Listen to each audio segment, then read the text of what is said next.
Hey guys, so it is Sunday, September 27th, 2015, and this is my week 12 weigh-in and update. And you guys know I always do my weigh-ins on Fridays, but this week, like last week and the week before, I was not happy with what I found on the scale. It was really hard for me to work up enough motivation to make this video for you guys and still be positive and upbeat, and I just was not feeling that way on Friday. Yesterday I felt a little bit better, a little more motivated, and then today I finally decided that I have to make the video. I have to, and I have to let you guys know what's going on. So if you are following me, you know that last week and the week before I only lost maybe 2 pounds within the whole 2-week period. And I went back and watched a bunch of my videos and went back through my notes, and I have been in the 240s since like the first or second week of August. So here we are in the last week of September, and so I've been in the same 245, 241 area, fluctuating back and forth, the same pounds over and over again for a month now, maybe even longer. And it's just, I knew this was gonna happen, I knew this was gonna come, and I know that not everybody, you know, stalls or plateaus or comes and hits a wall with weight loss. I know that doesn't apply to everybody, but I just kind of wanted to have myself prepared for the day that it might happen to me. And so I'm still, I'm ketoing on, and I'm staying strong, and I'm not, letting it get me to the point to where I'm just gonna like run to McDonald's and ruin everything. I haven't gotten to that yet, but it has made me feel a little out of control. I've felt these last 2 weeks so out of control with the way that I'm eating and what I'm doing, not like I have ever felt, since starting keto. And I know it's because before I had that little bit of motivation where when I got on a scale, I kept seeing the number go down, and I kept, it kept me from, snacking and eating too much, and I could just run to the scale and get comfort that way. And I know that that wasn't right, because it should be more about health and feeling better, and I do, but I would be lying if I said that the scale wasn't a huge motivator and loose clothes weren't a huge motivator. So I'm really tired of seeing the 240s on the scale, and I went so quickly from the 70s, the 60s, the 50s, right into the 40s, and I was just completely blown away at how fast it happened. And I knew when I hit the 240s, I was like, here in a month, I'm gonna be in the 230s, and I haven't seen the 230s since I was in junior high. I mean, I just had so many like hopes and so many things to look forward to. I had said last week, I was like, that's it, I'm done. I'm gonna go back to basics and up my fat and drink more water, and that didn't happen. I felt so, like I said, out of control. I've been feeling like I felt before when I was on diets, when it comes to not having discipline, if that makes sense. Last week, I believe it was, I think it was before I even made my update video, I went to the store and I wanted a snack and I wanted something sweet, and I didn't want to have to cook anything, so I picked up a carton of the Carb Smart ice cream, and it was the chocolate, and it was so delicious, and it is so good. And if you have self-control, if you can control yourself, then by all means, buy this, keep it in your freezer, have it as an every once in a while snack. But I just couldn't. I had a good weekend with my husband, and we were having fun, and I got a little too comfortable, and I got a little too dependent on this ice cream. And I mean, I finished the whole container in like 3 or 4 days. And I wasn't even measuring it out. I was just eating it right out of the bucket. And doing that, getting myself back into that, getting my brain back into that way of like sweets and sugar and ice cream. And then I wanted more. I went to Walmart and I went to the sugar-free candy section, which I had never been to before. And I bought like little caramel crispy candies and Jolly Ranchers and Werther's caramels. And I was just eating all of this candy and all of this ice cream for sure that I was gonna bump myself out of ketosis. And so I got my little urine sticks out, and I tested Sunday night, Monday night, Tuesday night, everything. It still came out positive. I think I was able to stay in ketosis, but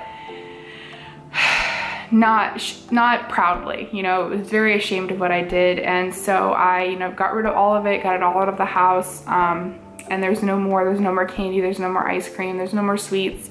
There's nothing for me to run to. And I just kind of feel like I'm back to square one with getting past that addiction, getting past the want to have candy every night after dinner, or want to have a dessert every time I eat something salty or savory, wanting a sweet snack afterwards. And I had done so well to get myself away from that, and then here I am fighting that battle again. And so, I mean, I believe in myself and I believe in keto enough, and I know that with enough fat in my diet that the sweet cravings will go away. I can curb them. I know I can. I've done it before. So it's just a matter of being strong enough to get back on track, in a sense of that I'm not going to want to rely on these not so good for me items. So I am filming on a different camera right now, and I filmed my weigh-in that I did Friday morning on my phone, so I can't insert the clip of my weigh-in, but I will just tell you my stats or my numbers, and it wasn't anything too exciting. So last week I was at 241.0. This week I was at 241.8. So it is a 0.8 pound gain in 1 week. And I'm still 32.2 pounds down in 12 weeks. And I'm still 52.2 pounds down from my highest weight. So I don't have a ton to really complain about. From the research that I've done, I know that it is not fat that I am fluctuating back and forth. I'm not losing 2 pounds of fat today and then gaining 3 pounds of fat tomorrow and then losing 1 pound of fat after lunch. You know, I know it's water weight that I'm fluctuating back and forth.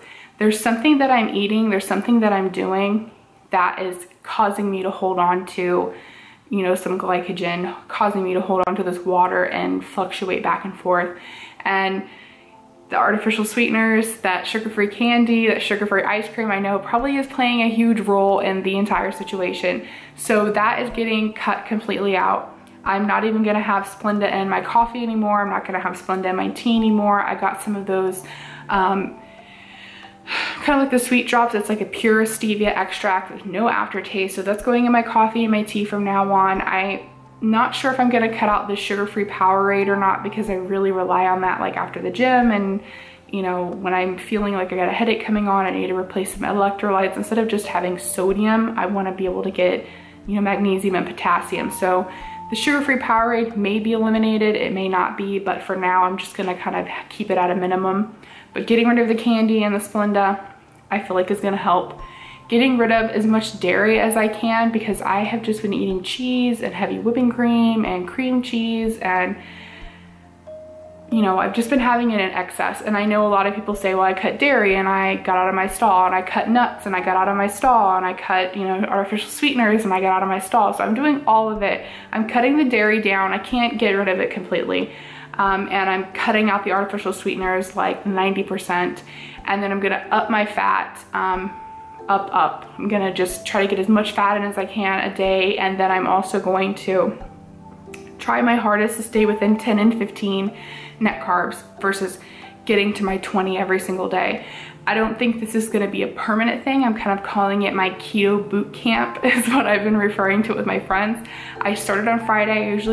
I usually whenever I wanna make a change or wanna do something different, I say I'll do it Monday morning. No, Friday when I got on the scale and I seen I gained 0.8 pounds and I filmed it, and I just felt so ashamed and so down. I was like, this is it, I'm done. Making excuses, I'm done. Saying I'm gonna do things and not doing them. So immediately that morning, you know, I started. Hopefully this can kind of push me out of my stall. Maybe next week or this coming week whenever I get on the scale, it's gonna show that I worked really hard. And if you guys are, you know, experiencing something similar, just push through, because I went to Facebook for help in this situation, and I kind of got ridiculed because I'm a lazy ketoer. I don't track macros, I don't track calories, I just count my carbs a day. I'm a lazy ketoer. I have been from the very beginning. I lost 32 pounds in 59 days.